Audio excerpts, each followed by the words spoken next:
Hello guys, এখন আমি আপনাদের সামনে দুইটা কথা নিয়ে ভিডিও বানাতে এসেছি।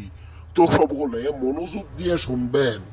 তো প্রথমে যে খবরটা হলো, কিং সিনেমার যত news updates, multiple big villain থাকছে এই মুভিতে। শাহরুখ খানের বিপরীতে একজন নায়িকাকে কাস্ট করা হবে, যদিও তার রোল ততটা স্ট্রং হবে না। অভিষেক বচ্চন, সুহানা এবং উভয় আছে সিনেমার যারা গুরুত্বপূর্ণ চরিত্রে থাকছেন। ইউরোপে বিগ অ্যাকশন প্ল্যান করা হচ্ছে। সিদ্ধার্থ আনন্দ। এবার আসি মার্কো নিয়ে। আজ থেকে মার্কো আসছে ওটিটিতে। ইয়েস, আজকে শুক্রবার, আজ থেকে আপনারা 14 ফেব্রুয়ারি ভ্যালেন্টাইন্স ডে থেকে আপনারা সকলে মার্কোকে ওটিটিতে দেখতে পারবেন, শুধুমাত্র সোনি লিভে। তো এখনো যারা চেক আউট করেননি, চেক আউট করে দেখে নিতে পারেন মার্কো, মার্কাটে অ্যাকশনের মার্কো।